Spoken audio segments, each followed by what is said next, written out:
What does this say? Meeting is now live stream, so it's good. Okay. All right, good evening, everybody. Today is October 9th in the year 2021. My name is Karen. I'm a medium for quantum healing with Tena Karen. And today I'm here with my beautiful, beloved partner, Tina. We're just coming on late tonight. You know, just to talk about whatever, anything and everything. It's already October, which is pretty wild. I mean, I find that this year dragged on. It's always like the summertime, like zips, and then it slows down right at the burr months. Yeah, we had a really successful September. I feel like we had a lot of different cases. I mean, we had a lot of RSRs, we had tandems, we had bubbles, surrogates. Like it was a really big mixy matchy month, which was nice to have. Majority of our work is mainly based in remote spirit release, if y'all don't know already, which is the spiritual health checks thorough protocol where we do energetic checks and we clear out all your demons. So sorry, my technology is like really glitching out over here. Yeah, that's okay. Am I delayed on your end? No, it does and it doesn't. So, okay. Which is no surprise because we are just going to place protection around us. Yeah, let's do that. So we're just going to place a protection for those that are here with us and those that will come on eventually and watch our channel. Just imagining a protection around you, a bubble. Putting on an invisibility cloak. Black flame, ash, whatever you want to put on there to camouflage us from any beings that are less than organic love. It's sad that you have to specify that. Yeah. It is the world that we live in. I think people need to really truly understand what the inverted matrix really does entail. I think this year was a year where we had opened up so many how do I say? I wouldn't say unknowns, but I mean discerning much more and having more. I think skepticism has been also an important factor in our practice too, because it allows us to understand exactly like the kind of energies that we've been working with. We don't take for granted that, you know, like when we listen to a channeling that you are connecting. I am very skeptical when people tell, or any channeling, actually. I haven't watched any channeling in a very long time. I think the last one we watched was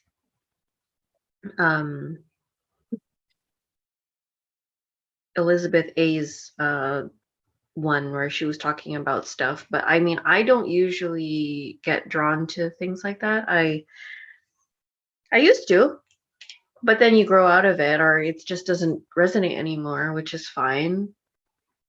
Are you laughing? Is my face funny in the video? Is that why? No, I was just smiling. Cece's here. Oh, hi, Cece. Good morning. Good morning. Yeah, so it's just really important to be able to. I think skepticism is a really good thing to have, and that way, when you have that, you will be able to question it. You know, like you need to question it. That should be your line. This is the world we live in now.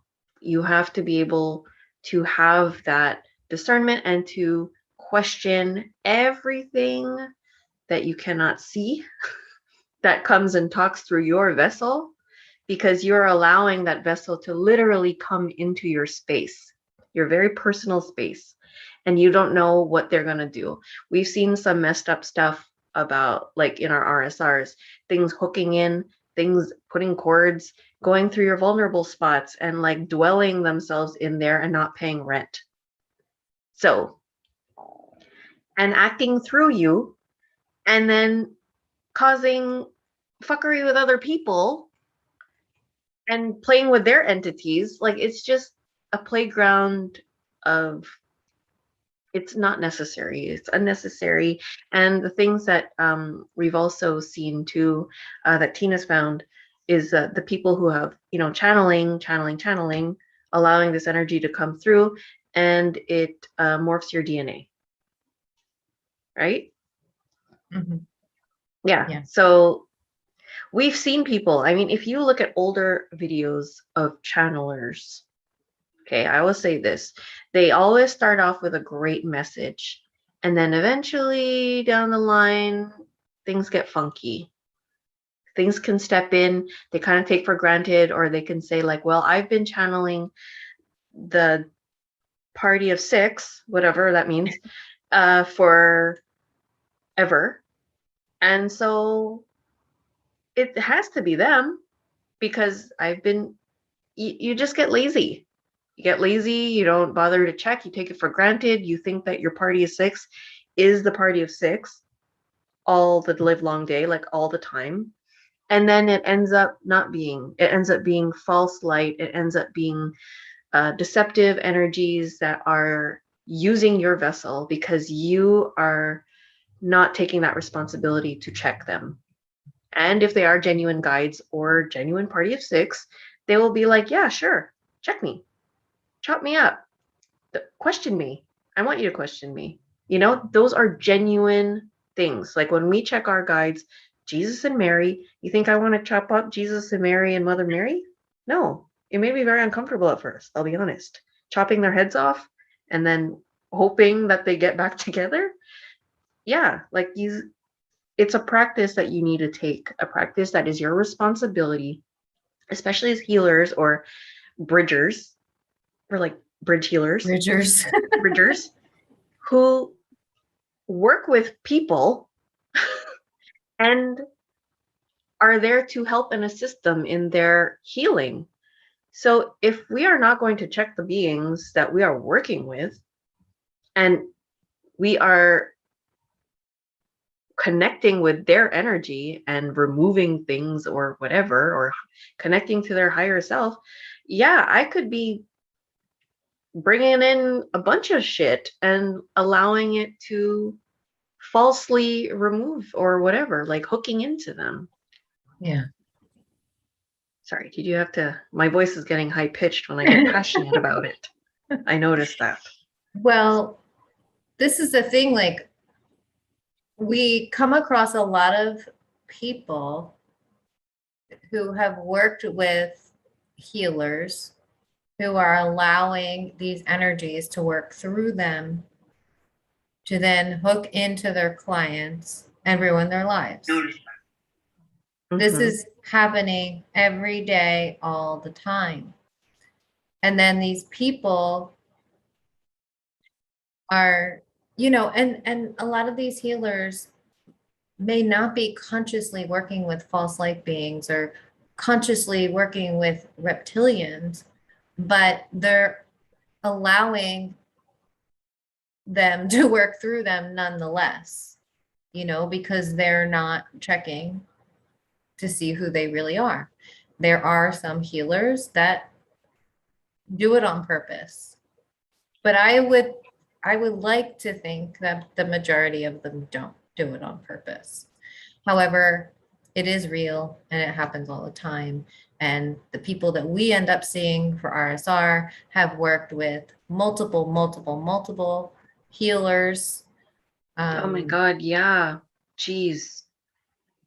and have extensive infringements on their systems. I mean, we just saw one recently that was completely overtaken by reptilians. And these reptilians were hoping that she would connect with other people so that then they could work through her to connect in with them. This is how they do what they do. And this is how it becomes so widespread. Because when you are, even with channeling, if you're connecting with reptilians, say, we'll just say reptilians, and you're bringing through the frequency of that message unknowingly, the people that you're delivering that and sharing that message with are receiving that frequency. And that's doing damage to their energetic system and allows for other infringements to come in because it weakens the energy body. Right. Yeah. I think it's important to get your ego in check. Just check yourself. I don't think that's a bad thing. You got to be able to take that responsibility, especially if you're channeling and giving messages to people and they're banking on these messages that you are giving them. Some people they aren't empowered enough to come within, so they are looking for your messages to help them. So if you are doing that and you're not checking, it would be wise to start checking. Just to do it, like there's nothing wrong with checking. You just want to make sure, like, it's just like when someone knocks on your door, you just don't open the door and be like, all right, come on in. You gotta see, who is it? Yeah, good point. Yeah. Yeah. And this is your vessel. This is like your sacred space, your body. So you got to protect your body. Yeah. Well, thanks for coming today. What else did we want to talk about? We've had we're talking about our amazing sessions that we've had. Yeah. Oh, okay, my cue. So we had a couple surrogate sessions, one for a little 6-year-old gal, and When we talked about with the dragon DNA, that we haven't mentioned her. Well, that was our last video, so we haven't talked about her, but that was only after the RSR. We hadn't done the surrogate yet. okay. So yeah, we had done a surrogate for her to address the root issues. She's been having night terrors. Yeah, every night terrors. Night terrors, foul smell coming from her. Keep in mind she's 6. Yeah. Anger, rage. So we wanted to get to the root of that.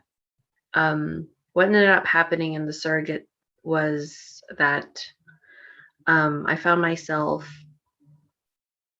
well, first it started out as this music playing like I thought it was a violin, but I was mistaken. It was a cello.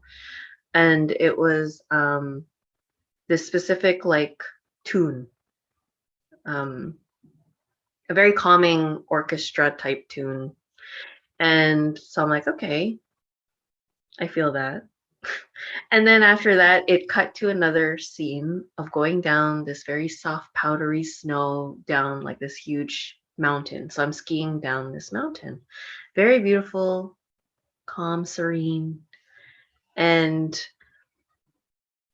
what was the next thing after that? It was like, did I find myself on?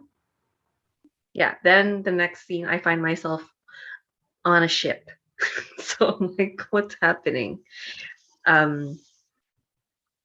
Yeah, I think your memory would be better to recall it for me, because like I can kind of grasp like a couple of pieces in here, because like I was really in it when we were doing it. So I can't really recall it like consciously right now. So I think, yeah, you should be good and I can recall things like as I'm listening to you. Yeah, But let me yeah. just bring up my notes on that session. So yeah, you landed in this ship, a spaceship, right? And you were hearing that music and then seeing the ski slope. So it was a little bit confusing and like, like what's happening. Um, and then we saw that you were in the ship. Um, Sorry, I have really weird things going on with my computer and technologies. Okay, it's not nothing's happening on our end on in terms of your glitching. So again with the background too. So I ended up being on this ship, and again, surrogate. I am connecting to this little girl. So it's like we are gaining information. So I am I guess in a way either channeling or telepathically connecting with her to gain some clarity about what was our intention for her session. It was really to just get to the root cause of all of these issues that she's been having so that we could kind of bring it up to the surface to heal it or to better understand the reasons for why she is experiencing these specific issues. Yeah. And so you landed, you said you were on the ship, that you felt beings working there. Um, I asked you about the beings, and you said, some are in charge of driving, some are in charge of maintenance, others were doing computer work, data collecting. Everybody had different roles upon the ship. And there were different beings there. There were mantis beings, which we usually see. They're like scientists, mantis, grays, and reptilians. And there were also what you called elders. And the elders looked like Yoda, you said. Do you remember that? When I re-listened to it with you, yeah, I was just like, oh, but I personally, like right now, I don't remember saying any of that. So I mean, like I'm just like gone. Yeah. Yeah. I asked what you were doing there. You said it was a routine checkup. And I said, as you look at your body, what do you notice? What do you look like here? And your voice changed to that of a little girl. And you said, I see my little hands and my feet. I'm barefoot. I asked how old you felt. You said at first I got 6, but then I got 12. I guess it depends on the checkup. And so I asked you to explain more about that. And you said they can age me. So you came on the ship at 6 years old and they aged you to 12 years old. And, I asked, why would they do that?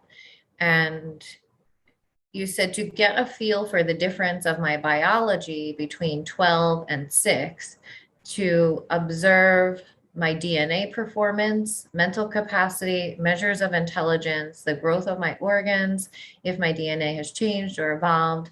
They do a number of tests like that. And I asked, are these scary for you? Is this scary for you? And you said, if I get scared, they give me an image of the skiing or the music. Mm. So something to Oh, like soothe the calm nervous you, to system. Yeah. soothe. Yeah, it was like a soothing thing. And that's why the scene, I believe, opened up like that, To soothe to me in. to Because they soothe don't. you in. Yeah. Right. Yeah. Yeah. Um, you said that the music had specific frequencies that get you into an alert but REM-like state, like a state of hypnosis, a trance-like state. And this would help calm you down if you get scared, and that your brain could change the imagery or the music. Like at will, you could change it because it was actually an inserted program that Mm. they had put into what you called the server, or the processor was what you were calling the brain, which I thought was a really interesting word to use. And I asked how, and you said just by thinking it.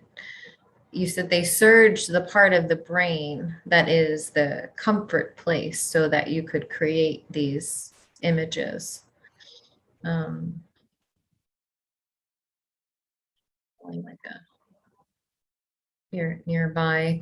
Um, yeah, you said they're able to determine different zones of the brain. You said there's only a certain percentage of the brain that we use here on Earth, so they occupy the rest of the brain for their purposes, kind of like an extra storage space. There's different drawers, places to get info from the subconscious, but it's only accessed if triggered by certain specific technology. So it's kind of like I download or they download info and store it in my brain. But when I come back to Earth, then I only use like normal, which is 6%, less than 6%. So it seems like they were using the other part of the brain to store information in. Um, I'm not still not sure why they would want to do that. I asked and you said for data collecting and experimentation. The human is unable to use full capacity, so they use some humans as experimentation to see how far a human can go, to see how much they can learn, how much the physical body can integrate the data being uploaded. That's why sometimes they age regress because certain bodies are unable to process the info. Interesting. So they regress you to see until it is a match. And then they can see what exactly we can do when that information is ready to be used. Did we see how old they could progress her? Did she ever say how old she ever gotten? No, we didn't get that far. But she had like multiple sub-personalities, right? Yeah. Yeah, many, many splits. And when I asked about the elders, like the Yoda-like beings, and you said, I don't feel like their heart connection is present. Like they're more synthetic or AI type beings, not very much of a feeling from them at all. And I asked if you had any communication with them, and you said I could, but it's very straightforward, like sit down here, focus on that. What do you see? They just ask you questions relative to the experimentation. Um, I asked about the experiments and if they hurt you, and you said, I don't feel it, but I worry that my body feels it because sometimes when I get back home, it gets a little sore and painful.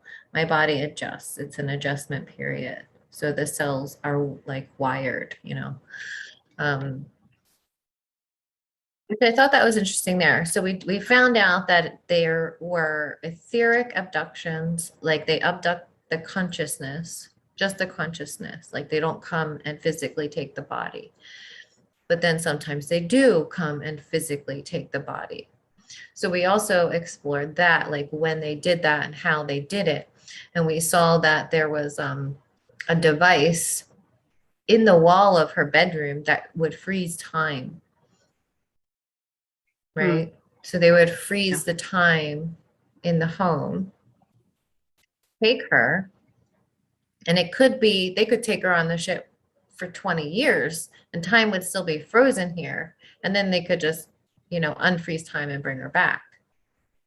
Right. So, you know, time is really a lot more fluid than we think.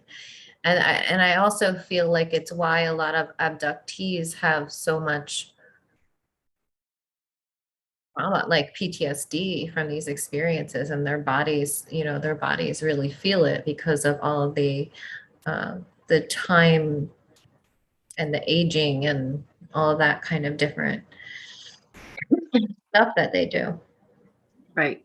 But I asked, how long can you be there, like at one time? And you said sometimes it could take years.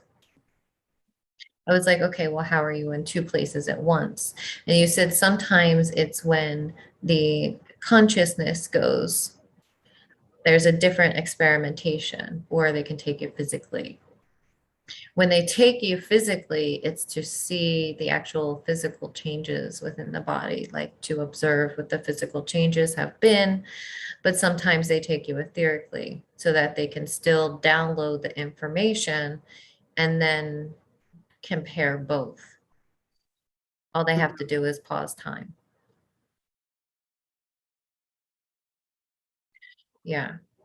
So she was taken physically 4 times. And, the crazy thing about this is that there were other people on the ship too, other children, right? Yeah. And I asked about the children, and you said sometimes I don't recognize them because they could be there a little longer. So when I get there, they're already old. Like you knew them when they were a baby, you saw them when they were a baby, but now the next time you go back, they're old, because of how much they play around with these technologies. Um, or sometimes I come back and they're a baby again. They were old, but now they're a baby. Yeah. So I asked about the effects that has on the body, and you said it can take a toll. This is also something they're experimenting on to see the effects from the aging and the age regressing. Um, it's something that they're trying to perfect with their AI to help correct it so the effects are less damaging. So I asked, what is the purpose of all of these experiments? What are they trying to do? And you said they like to apply to see how it would work. I missed a word there. Not all experiments are the same, but they do like to upload information about how far they can push the human body given its biological effects, as well as the function of their server, which is the brain, and how the communication between the body and the brain. They're trying to allow that the body be less dense, trying to find ways to create superhumans. So they just have to see the effects and how to upgrade the human body to sustain the drastic changes they are uploading to the server. So they're uploading these changes to the brain and seeing how it takes effect in the body itself. Um, which is why they have to gradually do the aging to see how the body is going to apply the download. Right. I ask, what do they download? And you said a number of things, basic things, fast reading. So to see how fast the eyes can process in the brain and how it can store that information to retain it and keep all of it.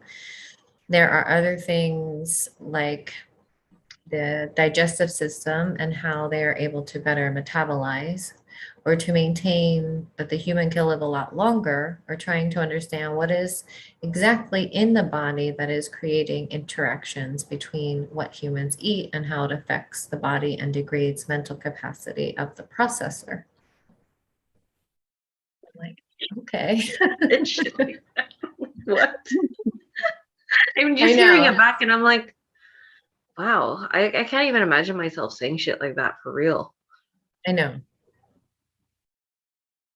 Like that's how I know the information is legit, because I'm like, Karen would never say this, I'd probably be upset. I'm like, Yeah. There's so many different things they can do. They also want to see physical capacity, so they test things like jumping, strength, and mental exercises. So I said, it seems like they're trying to improve the human condition, but why? What is the benefit they get from this? And you said ultimately they would like to get control of sturdy human beings. That's when I stepped in. that they are also going to create as processors. 30 humans. 30 humans, and to use for all of their organs and DNA, seeing how far they can stretch the DNA. And also by seeing how it interacts with upgrades. So adding AI to amplify things that may not be biologically capable. So they add AI to bridge that gap.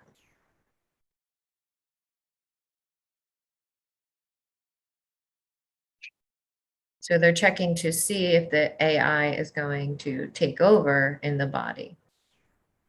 They do want to see humans as machines, to function as machines when they use the entire system.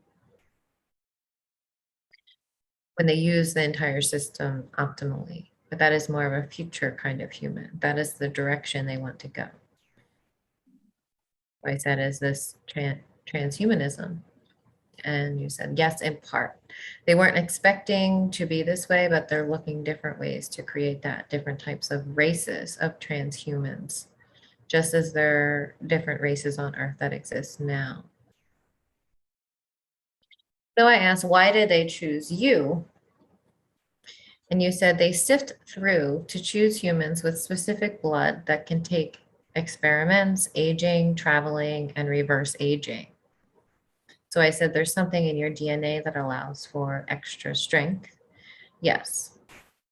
Is that something you consented to? Not particularly.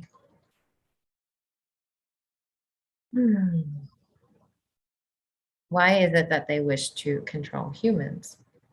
And you said it's an ongoing project of theirs, just as humans do their experimentations to see how far they can manipulate the races to create something more innovative, testing their technology just like humans do here, just like humans experiment on animals. That's how they see us. They see us just like, like mice they can experiment on. Hmm. Yeah. So then I asked to speak with a supervisor. That sounds so crazy. You're like, I need to speak to the manager. Where's Karen? Well, whoever was in charge. So when we do this, when we confront, the beings that are in charge of these kinds of experiments, we tell them, you're violating free will here. You don't have the right to do that. We want you to cease and desist with these experiments now and retrieve all data and information you have on these beings and return it or destroy it, and remove all of the technology that you've placed inside of them. Right. And you were very quiet after I said that. And I'm Me? like waiting. Yeah. I'm waiting for the response back to see if they're going to say, F you, get out of here, or, what their response is going to be. And you're like, well, he's not fighting it. He's just like, whatever, fine. Yeah, it was discarded very like, oh, go ahead. Yeah. I thought that was interesting. But But we kind of usually, understood why. right, because they showed you the matrix pods. Yeah, they And were just yeah, like, we'll just do another experiment. right. Like, that's just like how many? Because you had asked like if there were other souls or other children on there that wanted to rescind their contracts or like to get out of there. Yeah. And there was two other children. I think there was like a couple other because it was like the three on this side that included our little 6-year-old. And then there was a couple on the other side that were what I see like as I feel like they were just like on a angled bed and kind of like strapped in, Mm. but they were not consciously present. Mm. So yes, so the two other children that they wanted to break the contracts and take back their consent, and they wanted to be free from these experiments. So our guides were there, Mary and Jesus, and they retrieved all of the data and information that they had on these children. And also, sorry, um,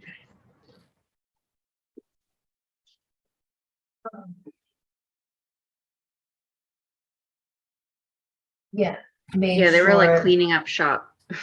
yeah, made sure that the beings were really following through, that they were going to release them.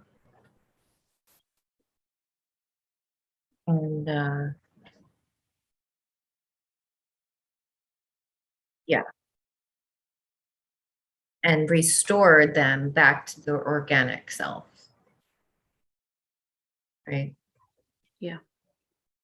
So when they were retrieving the information, you told me that they were retrieving all data of 48 years of experimentation. So this child was 6 years old and they had 48 years of data on her.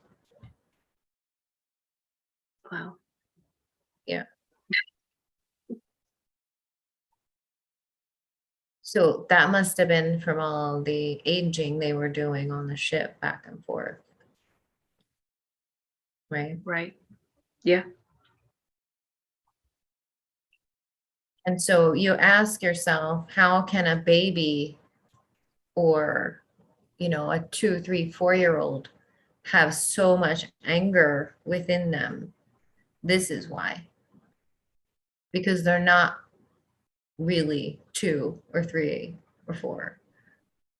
They've spent years like accumulating that anger aboard these ships from what was done to them. Right? Right. And then they put it back into that little body to hold.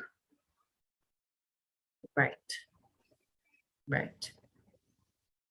And so then that can cause almost like a psychosis, which we'll get to later.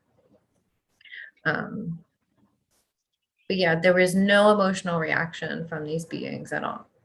Very robotic. They just allowed us to retrieve everything. And, we took those 3 children, to our healing temple with the Divine Mother and healed them energetically from all that they had been through. And then while they were safe and they are in the clubhouse, then we went back to explore, well, how do they actually do this? How do they actually physically take someone from their home? Like, what is the process? And we saw that they pause time. They even have, for some other cases, a sedation like frequency that they'll use on the household or even the whole neighborhood that will kind of, keep them sedated. I've heard stories before where people who have had like weird experiences, conscious experiences, um, they'll say, it's really weird. Like my dog didn't even move or bark or anything, or you know, someone in the other room didn't wake up. It's because of these sedation like frequencies. Like they sedate the dog or whatever. Yeah. You guys have any questions so far?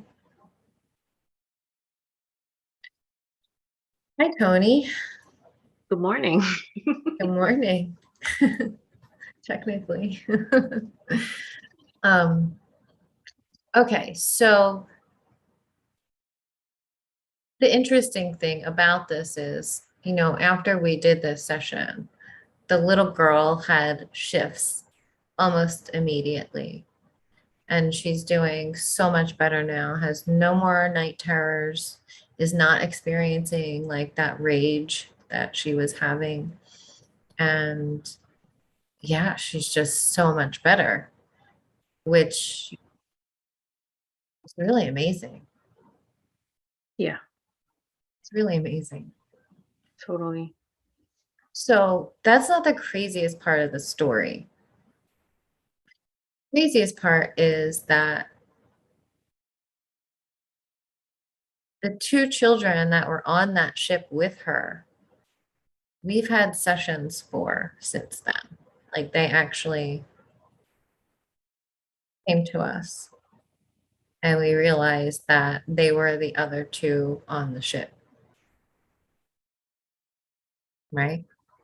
Yeah, we had another surrogate like a couple of days later for 21-year-old male. And I remember starting off this one. I wasn't as in it as I was with the first one. But I remember hearing it was like tennis ball going, over, like just the rhythm, tennis ball going over. And then after that it became the needle, like for, like music. So it was like, so I'm like, okay. And then after that, the cello started to play. And I was like, wait, no, what's happening? And then I'm going downhill on the skiing. And I'm like, what is happening? And I ended up coming in to the same vision that I did when I was with the 6-year-old, except I passed the 6-year-old and I went to the left and there was the baby. And then I was like, oh my God, he's the baby. Right. And this is someone we've been working with for a little while. Right. Like, right. But to see that and that connection, like you almost don't believe it. It's so wild, you know? Like it's like it's just mind blowing how that can be, you know? Right. But again, it makes sense. All of his symptoms align with this kind of experience. Yeah. Yeah. All of his symptoms align with this kind of experience. And then I mean, We've been working with him everything. for quite some time. It's been, like for on and off, but I mean, enough. And yeah, his mother wanted us to have a surrogate. So, I mean, like it just happened to align. Everything just happened to align. And this one answered a lot of the questions. Like we had another surrogate prior to that. And then, which we still dug pretty deep into understanding his symptoms. And then this one was like another layer. So it's always multi-layered, especially when it's so what's it called? He's had more issues, more social issues, more with the things that he sees, the voices, um practically like you would probably put him under like psychosis, like under that category. Um Or so yeah, we had schizophrenia, psychosis, schizophrenia, yeah. like he would definitely be diagnosed with something like that. Yeah. Yeah, so we had, this is not just a one session type kind of situation. This is really like we have to keep digging in because it's so multi-layered and convoluted, and it's never just the one thing. There's so much more to it that adds and adds and adds, and that are ready to be because one session we wouldn't have gotten to that. Like that was really just to answer the things that were ready to be answered on the surface, and then after that you go deeper and dig deeper. Right. Yeah, exactly. You know, RSR is kind of developed as a way to treat people with mental illness that are not responding to traditional treatment, right? However, sometimes it can take more than one session to uncover the layers. And then adding that on with like a surrogate hypnosis, because he's not in a state of mind where he can do it himself. You know, after we clear all the attachments after a few sessions, and then go in like for a surrogate hypnosis and begin to dig deeper and deeper. Because, like you said, like these issues are so multi layered. You're never going to get it all done in one session. Um, but yeah, so just to realize that he was the baby on that ship was just so wild. I mean, it's just like, Right. what? Because I mean, like mentally, like our brains are like, okay, she's 6 in this timeline. He's 21 in this timeline. But when we went in, she was 12 and he's the baby. So you're like, what? Right, Yeah. right. Yeah. But they have all kinds of time bending technology, and time is much more fluid than I think our minds could even begin to understand with this, with the level of consciousness that we have right now. I think the important thing is just to be open to it. And the most important thing is that this works, right? There are results. That 6-year-old is no longer having night terrors and can actually function in her life and be joyful and happy and content. This 21-year-old can now also have some peace and contentment. I would say he's not completely there, but more peaceful and contentment where he can actually attend classes, which would have been impossible for him before, you know? So Yeah. the important thing is that it works. Right. The healing works. Yeah. So, yeah, but that's not the craziest part. The craziest part is that there was a third person on that ship that happened to come to us. And everything, he came to us for an RSR, but while in the RSR, Karen was like, he's the third. It was him. And it ends up that everything that he's experienced throughout his life makes sense now, because this is like a final puzzle piece. A final puzzle piece that kind of opens up a whole can of worms for him at 50 some years old, right? So it's like the contrast of this 6, 21, and 50 something, right? You have 3 people at all different stages of their life, and how these kinds of abductions have affected them. It's really wild to see. Um, No. Okay. I just keep seeing the messages and then they keep getting deleted. So yeah, bye, Tony. Um, yeah, but I mean, these abductions are traumatic for people, and yeah. they can cause all kinds of issues in someone's life. And many people aren't even conscious that it's happening because their memories are wiped. Usually they will wipe the memory before they bring you back to the physical. Right. However, that starts to wear off after a while, and people begin to remember through dreams or meditations, or just like tiny pieces of these experience will creep in and they start to remember and be like, that feels more real than a dream, right?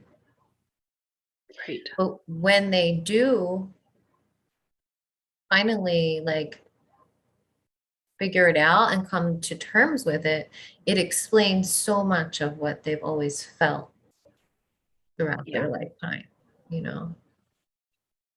So, yeah, I mean, it's pretty crazy. Yeah, that was just like within a span. Like it wasn't even that long. 3 weeks, Yeah. in 3 weeks. The first session we did on the September 20th, Right. not even 3 weeks. Yeah, so we had like that kind of stuff going on, putting those pieces together, and it was just amazing just to see the transformation, what I'll call a miracle, Yeah, how quick the change and the shift was. Now, the 21-year-old does need some more intervention, but we are just doing more RSR sessions on a weekly basis just to ensure that the programming, because right now it's not really a matter of like DFEs, it's more so the programming that was instilled through through the abductions, right. the programmings, and also like with his first surrogate session that we had was pretty dark too, because we went into like a satanic dungeon. Like I don't know where the hell we went. I don't Yeah. remember that one so much, but it was really like Yeah, we had to like go past gatekeepers, like demonic gatekeepers to even get in there to yeah. retrieve his soul aspect that was being locked in this cabinet with hundreds of thousands of other souls. Oh yeah. Remember? Oh yeah. Tell me more. Yeah, no, I just remember also that one was a little bizarre because of that. He had a past life or something. Or was it a parallel or a past life that was kind of like working Yeah, together? I don't remember the details, but yeah, this particular gentleman, he's been through some shit. And so you can see it, because I mean, like when you have a child like that, I understand and I can sympathize with his parents, and just not being able to understand like how he can be fully functional to completely catatonic, like catatonic, unable to speak, or having like behavioral issues, um lashing OCD, out, yeah, visions, like all of it, the broad spectrum. And yeah, you would categorize hallucinations. Yeah. hallucinations, you could categorize that, yeah, as a psychosis.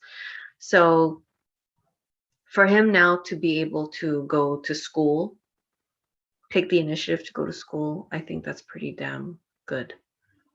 So we want to continue to work with him till he can become a little more independent, a little more, um, you know, Stable. stable and empowered in his own body, safe in his own body. Here's the thing about him now. We're not even working directly with him. We're working behind the scenes. He has no idea. So that's how you know the changes that you're seeing are legit and it's really working. And it really still blows our minds that it's really working, you know? I know. Um, Yeah, totally. We just never know what's gonna happen. Like we really go in there blindly and just hoping for the best. Like every time we get out of a session, we're like, we'll see. We'll see. That's like our tagline. yeah, Yeah. yeah. We've seen some really crazier and crazier stuff lately that is coming through. And, more and more people are reaching out for help because, they've done things like like try to use a pendulum or cards or automatic writing or any of these kinds of things. And what happens is they get hijacked, by imposters and things like that. So it's happening more and more. And, that's why the work that we do is really important. The message that we have is really important to get out there, because there is no discernment in the spiritual community. Most of these channels and teachers that you'll talk to will be like, yeah, just do it. Just open up, channel, do all of these things. Yeah, you'll only know unless you practice and get better, but there's no protection whatsoever being taught. Right. There's no protection, no discernment of what you're opening up to, what you should or should not open up to. So, yeah, that's a huge issue. Yeah, it's so bad. I mean, it's like if you're like a channeling virgin and you go there and you just let anything in, I mean, you gotta learn how to protect yourself. It's just like you don't go around and sleeping with people and being like, all right, let's go grab all the parasites, the STDs, all that stuff. Like, protect yourself. You can't be negligent with yourself. Yeah, it's true. You okay? Me? Yeah. Your Yeah. computer, I mean, it's fine. Oh, yeah, it's fine. What else can we talk about? Anything else? I don't know. What's the matter? What? Oh, is my inner child coming out? Yeah, something. No, it's just it's annoying. Just annoying how it's, oh God, well, just like what you said, like how the teachers are just like, go ahead and go do it. You have to take some sort of responsibility here and being able to teach. And I get perhaps maybe they don't know.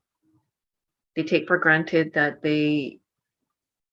yeah, a high dimensional being is coming in and they're channeling it. And it gets really exciting because holy shit, I'm channeling a high dimensional being.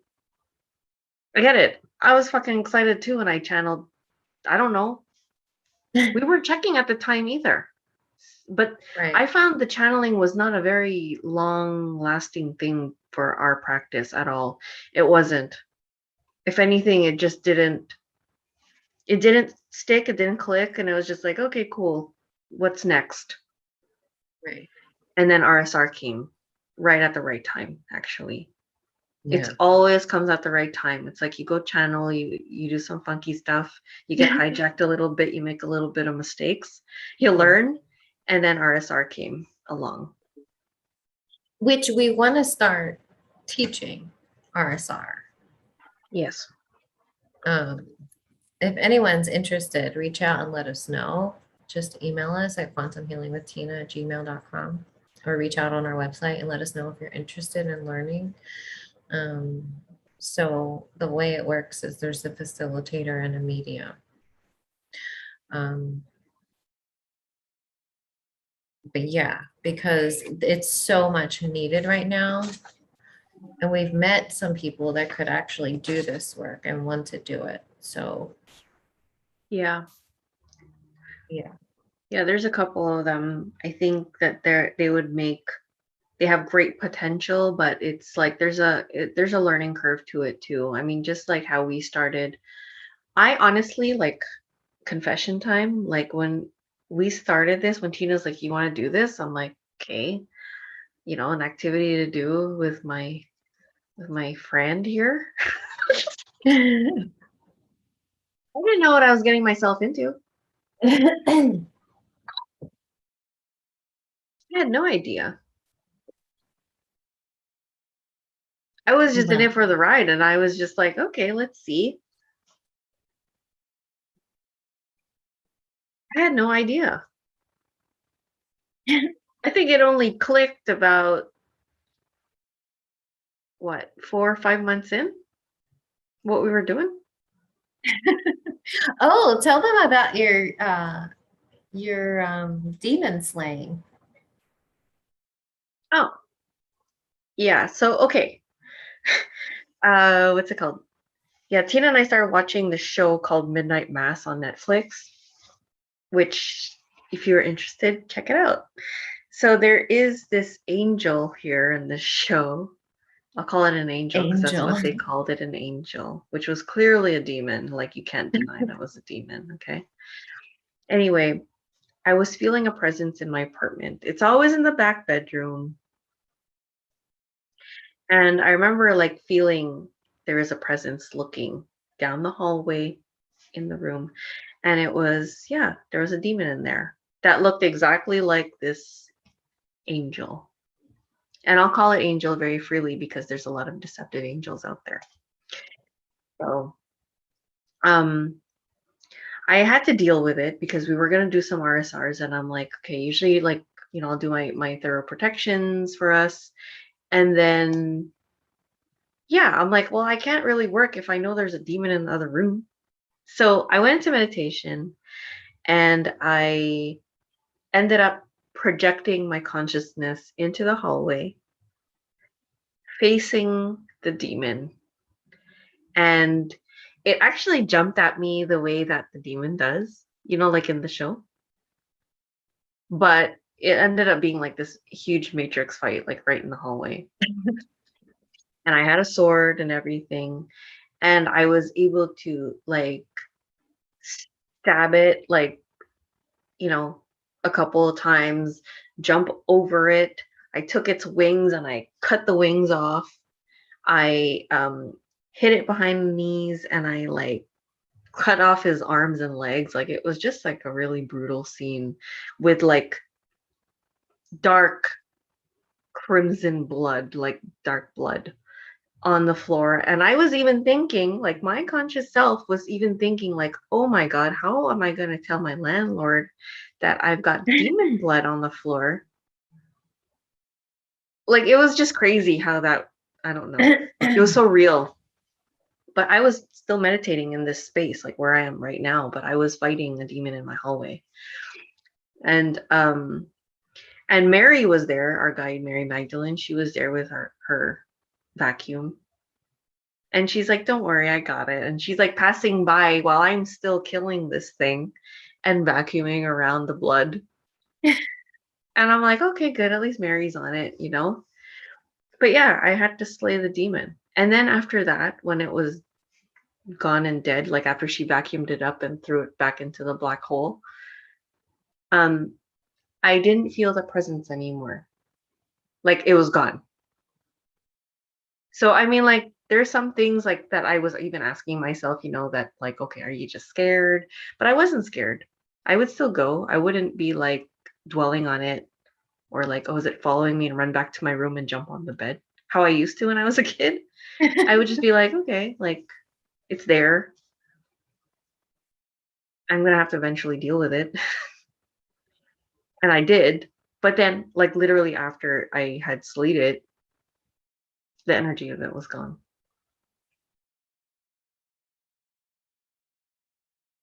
Yeah. Demon slaying. Yeah. My babe, the demon slayer. I don't even know how I do it.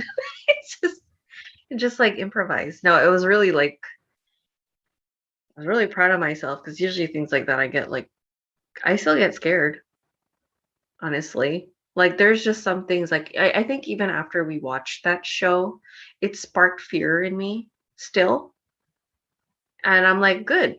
At the same time, I'm like, good. I go, this is a vulnerable point. So I really have to solidify this, which is probably why there was one across the hall that came. It knew. Yeah. I was terrified of. So then I had to deal with it. Mhm. That's just what it is, like it don't have to be so crazy, but this is a great way for people to be able to have to go through the hard stuff You know, you'll never really go through the hard stuff if you don't go through the hard stuff. And then in the end, it's like you're just accumulating demons in the back room. Like, Yeah. a closet full of demons. Literally, that's what we call them, the skeletons in the closet. You gotta face Right. them. Right. Well, what's funny is that same thing happened with me with the nun demon from The Conjuring. Say that again. Remember the nun demon from The Oh God. Conjuring? Yeah. Listen, these things are real, these things that are in movies. And yeah, that thing kept showing up after we watched that because I had fear Oh yeah. and it was picking up on my fear. So it kept showing up. I would just like, and I'm like, what are you doing here? Hi, guys. Hi, Maureen.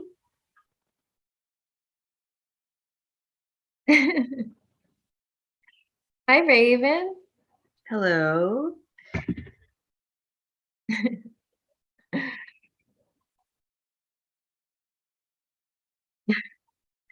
Yeah, Maureen, it's true. That is true. Even here in the US, it's true. Yeah.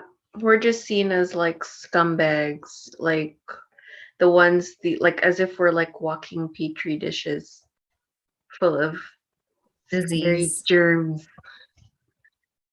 Well, we just made a video about the real germs, which we're gonna have to post if, okay, this whole thing is weird. So we just did a video. I wanted to talk about archonic parasites, right? And the whole time I'm having like super glitchy technology. My dog kept barking. The cursor wouldn't move. I couldn't share the screen for what I wanted to like show you guys. All this stuff, right? So now at the very end of the video, my cursor wouldn't move at all, so I couldn't end it. Karen logged off, but it's still, I was still on and it was recording and my cursor wouldn't move. So I had to turn the whole computer off. And then I'm like, well, I hope the Zoom file saves. It did, but when I clicked to convert it, it said, what did it say? Something Said about, fuck you. yeah. Pretty much. It said this file is from an unknown source. It could compromise your personal security. And I'm like, well, that's weird. How did that happen? I Is bet. somebody watching us? Like, what's going on? Big Brother's always watching. So if you don't see us again, we might be on the kill list. Yeah. Yeah. Well, Just it's funny. I'm just saying that because we just watched those videos about, I don't know what her real name is, but she calls herself Akora. And she just went through a major attack where they were taking down all of her technology. So all of her social platforms, they were shooting negative frequencies out of her technology at her and her twin flame. Then they went on this crazy journey through the fourth dimension with all of these beings like Ashtar Command, who is not a good being, by the way. Ashtar Command is not a good being. And neither is Saint Germain.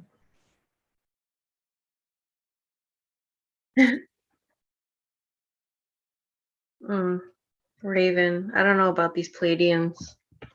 I'm so tired of hearing about these Pleiadians. I mean, everything's about the Pleiadians. And really, if you want my honest opinion, I think most of them are fourth dimensional astral beings. Which is purgatory, and they're not. Yeah. And the fake Yeah. Galactic Federation of Light and Yeah, false light. yeah. So listen, I'm reading this book. You guys should read it too. It's called The Gods of Eden. And it's about the history of Earth. And one chapter, I've kind of just skimmed through it so far, but one chapter talks about Saint Germain. First of all, he's not really a saint. His name was the Is Saint. Count of Saint Germain. He was a dude. He was a dude. He's not a saint. He had some weird stuff that went on in his life. He was supposedly this very flamboyant character, but he mingled with the higher echelons of a society, the Brotherhood, the Illuminati, those kinds of people. And he was said to have the elixir of life and to be immortal. But then supposedly he died in like 1859 or something. And some people say he faked his death because he was really 124 years old. Who knows the real story? There's very little information. However, he appeared to this guy in the 1930s is when he reappeared, and he was giving this man all of this information. Now, when he reappeared in 1930, he appeared differently and looked differently than he did in his physical lifetime. And He looked like Nick Cage. he took this man out of body on these experiences through the tunnels, right? Through these underground spaces. And he showed him all of the gold that's stored down there, all of the riches, the gems, all the stuff. He showed him these technologies that the controllers use. So apparently there's this huge 12-foot wide disc with all these gems in it. And it's some kind of technology they use to zap the whole human population with this radiation. So it's like a controlling kind of frequency to keep us sedated. Like we were talking about the sedation frequency that the aliens use. This is the same thing that's used here on Earth to control the population. He showed them that and all these riches. And this guy went on to create this like I am society or whatever. And that's where this whole idea of the I am comes from. And this is how the whole New Age thought was kind of birthed in the 1930s with the reintroduction of the Count of Saint Germain. He's not a saint. He's just a man. And who had had access to these things in his lifetime because he ran with the brotherhood of light that you hear about is really the people that are in control. And so he showed this man all of these things.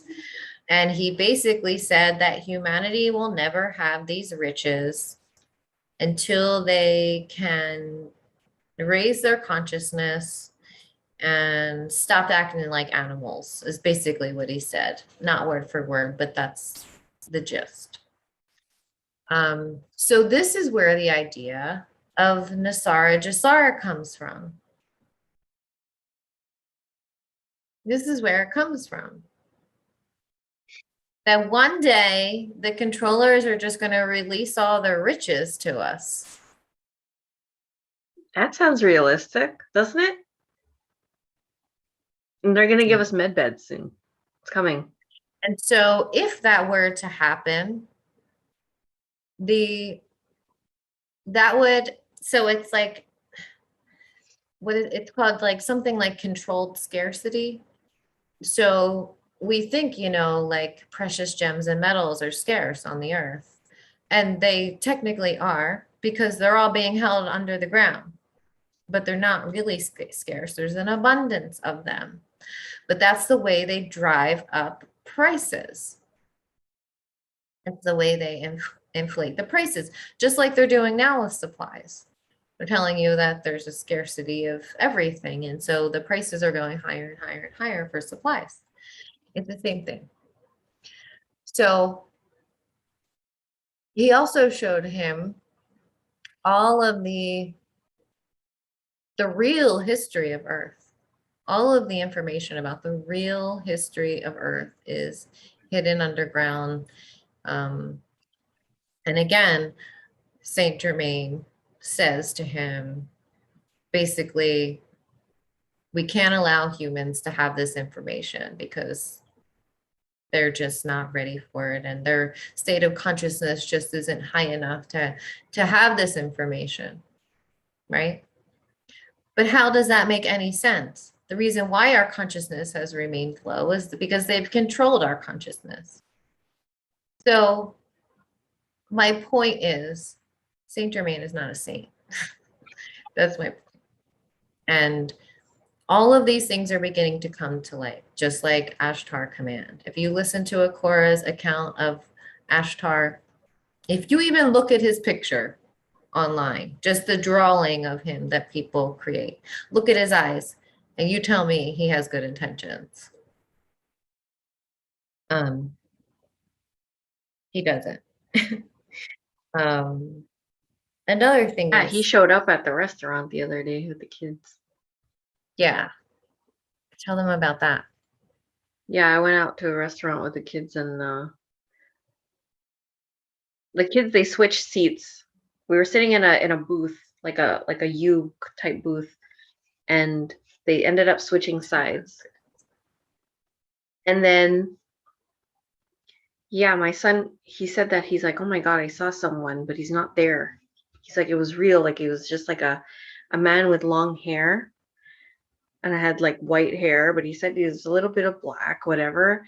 And I'm like, the first thought that came to my mind was, fuck, it's Ashtar. And I showed Yeah, him a picture, and I'm like, does it look like him? And he's like, yeah, like it looks like him. And I was like, oh man. I go, don't be scared of him. He can't even stay. Why is he hiding for? He's gonna show you a little bit in the corner of your eye and then leave. You're fine. yeah, whatever. He's just trying to scare. Yeah. Yeah. But he showed up multiple times that like he would see him only in the corner staring at him. Well, this is what I mean about us moving through the fourth dimension and being able to see these things in our physical reality. I think I talked about that in our last video, but that's what's happening. Things that we've never been able to see before are now coming into our awareness because there's so much light, and we're actually able to see it in physicality, which I think is amazing. Even if it's, these nasty beings. But yeah, so when Akura talks about Ashtar, she says that he prides himself on being a ladies' man, and basically that women are so easy to control and so stupid because they're run by their emotions. And yeah, so that's what he thinks of us. Yeah. I think it's like all of these idols that people have. What is that saying about having false idols? They don't like when you tell them that it's not who they think it is, you know? And I hate to be the bearer of bad news, but we have to sharpen our discernment. We have to sharpen our discernment because our level of consciousness is a lot lower than it should be. And that's the reason why, because we're not open to really hearing the truth about things because the truth is hard. Yeah, that would destroy a lot of people that are in their spiritual path, their, the new age path. Like thinking that they've been doing, service. The reason why we haven't ascended yet to 5D was because we didn't vibrate high enough, or we didn't do our part. And Yeah. it's really important, like how you always said it, we cannot create a 5D or new earth on top of the old one. Right. If people were to take their own parts and responsibilities in clearing themselves and healing themselves and making themselves, or their own guru, their own teacher, their own everything, we don't need to look outside of ourselves to give us everything that we already have. So I understand, like, there's a lot of people who need a little bit of guidance before to get on with it. But that's the whole point. You get what you need, and then eventually you have to execute it by yourself, not just be the follower all the time and waiting for the next cue to drop, for example. So, yeah, it's requiring all of us to take a stand and to be able to take responsibility, take accountability, because we're here in this predicament very deep in because, well, it's a multi-layered. I mean, yeah, we were programmed to become this way, but I mean, until you have the awareness, I mean, really, the only way that we can vibrate higher is if we are able to heal all the traumas or heal all the darkness that's underneath it all so that we could make more room for the light. Right. It's like the You can't deeper ascend if you you're can, heavy. right. And it's like the deeper you, I don't know what the quote is, but it's something about that, like the deeper you can go into the darkness, the higher you can meet God or something like that. Does anybody know what that quote is? No. Something like that. Like the Cliff's Notes version. But yeah, it's true though. You have to be able to go deep into the dark to get to the other side. That's the other chicken cross the road. So this is the quote from Saint Germain. So he says that the huge quantities of gold and treasure would be released into the outer world, quote, when mankind has transcended its unbridled selfishness. When? Right. So you think they're gonna like give out the Nasara Jasara when people are still in a state of lack? No. You're just gonna Right. go back into debt. Can you You're gonna give imagine people. though?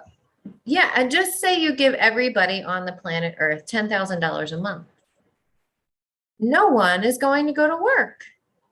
No one is going to go to work. The bus drivers, the waitresses, the people at the fast food, people who work in grocery stores and Walmart and everywhere. Nobody's going to go to work. The whole thing will completely fall apart. Maybe in a year or 2 years, people start to get bored and they want to do something again. So they, get a job or something. But if you just right now, with the level of consciousness humanity has, can you imagine? Why do you think when they gave out all of those checks post COVID, why there's still so much unemployment? Because they're still receiving unemployment. Like, Right. why do I have to work if I'm receiving unemployment?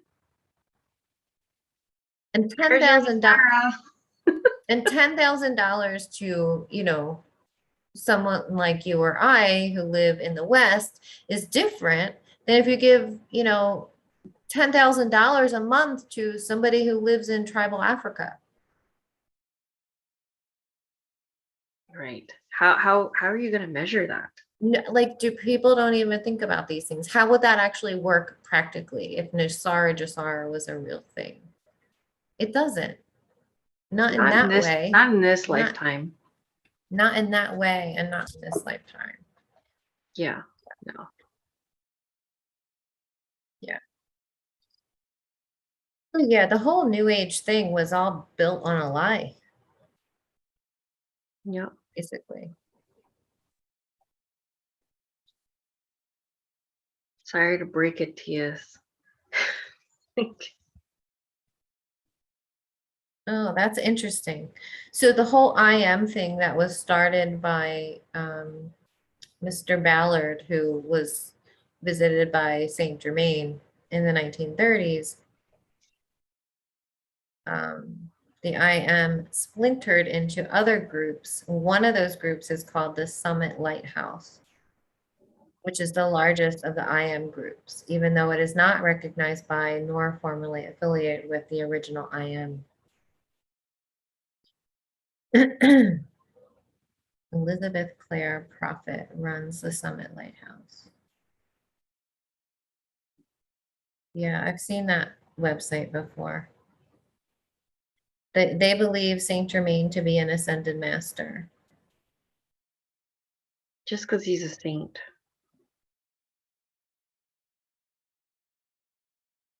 Hmm. Choice words. Yeah, it's funny, like when you start to look at the actual history of a lot of these beliefs that people hold today, it's all built on lies. Like even the name Metatron. I mean, don't people like question that? Like that doesn't sound at all organic. It Right? sounds like a transformer. Right. Robots in disguise. Let me tell you guys a story about the archangels. So, okay, so let's just talk about Metatron briefly. This whole matrix system is created and run by the Metatronic reversal system. Metatron is not a good guy. Metatron is the enforcer of the matrix system. That's who he is. Everything, this system is still in place, but apparently there is a light system that is working concurrently to this Metatronic system. And the Facebook outage the other day was because they unhooked Facebook from the Metatronic system into the system of light. So when you are hooked into the system of light, it's harder to, you have to, from what I understand, it works on source code and natural law. So it's harder to,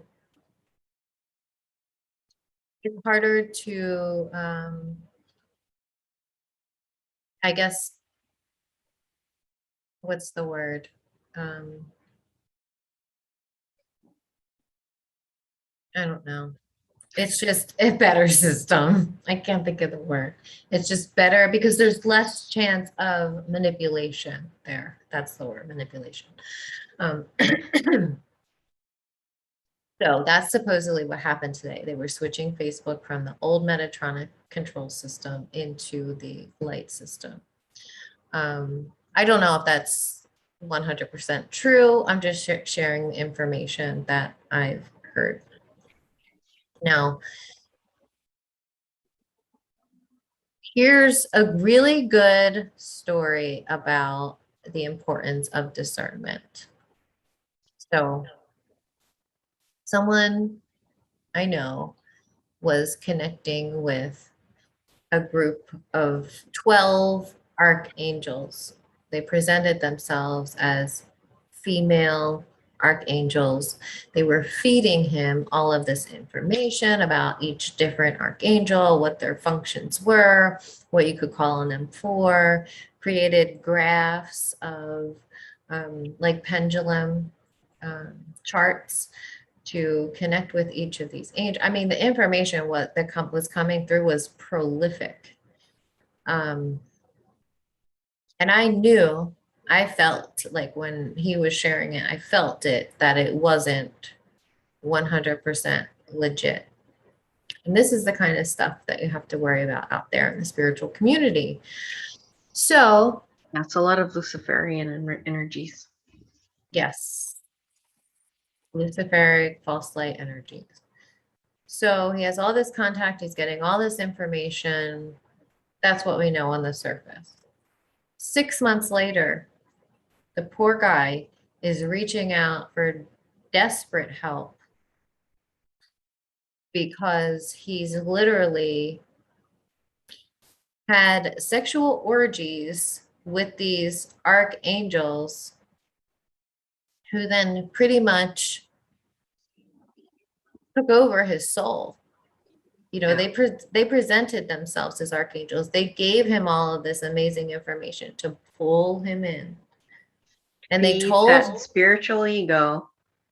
feeding that ego, exactly, to make him think he's special, that he has this contact, that, you know, that no one else has, and that only he knows this, and all of these things. And then slowly but surely, he's giving himself over to them because he's listening to them because they're archangels, right? Mm-hmm. So it seems like the being that was in charge of this, the main one he had in contact with, was something like a succubus, and she was draining his life force energy through these sexual encounters in the astral realm. Like in his dream time and meditation, these things would happen. Um, even to the point where, you know, like they would tell him that he had to be celibate with his wife so that he could enter into a marriage contract with this being. So he is now Okay, contract. contracted with this being. And that could be a conscious one, which is, I find, more dangerous. Oh yeah. Because the contracts that we see in our RSRs are usually made unconsciously. This is like a conscious contract. Right. Yes.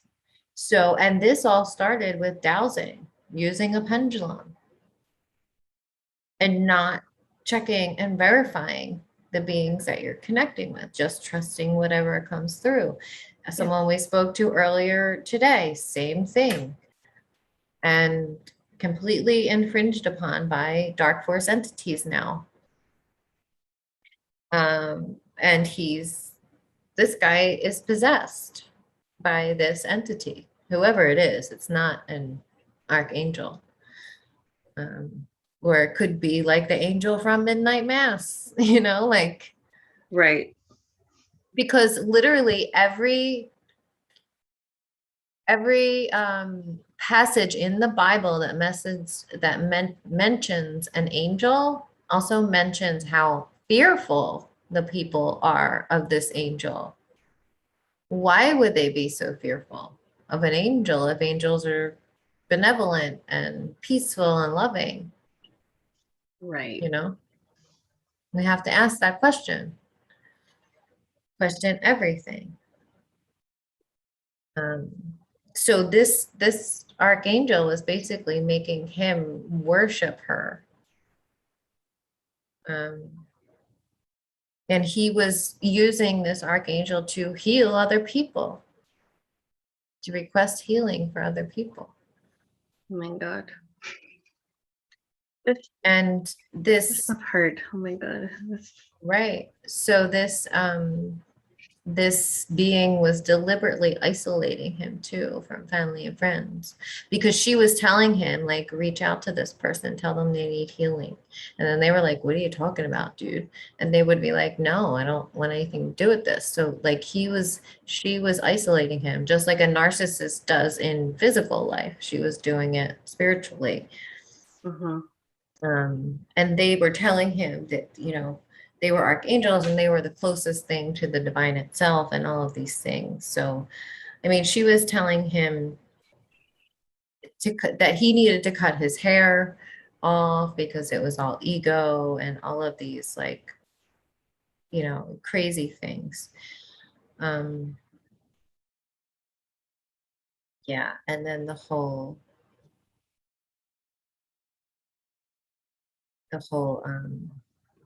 they were like taking him to these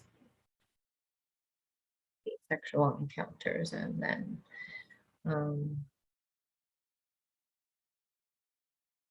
contracted into the marriage, and now he's like completely possessed by her and needs help, and nobody wants to touch it because it's everyone's dealing with their own stuff, and it's like so complicated. Like once you do that, it takes time. It's not like something you could just undo like that. It takes time.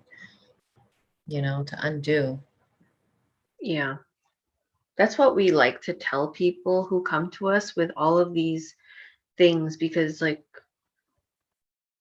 they've had contact with so many healers, so many people that,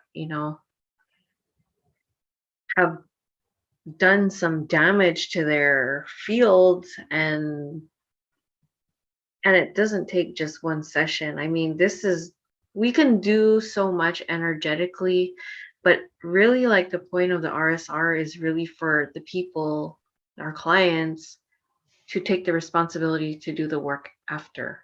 It's not a miracle work. This is just here to help to clear, but you have to take the responsibility to do the rest.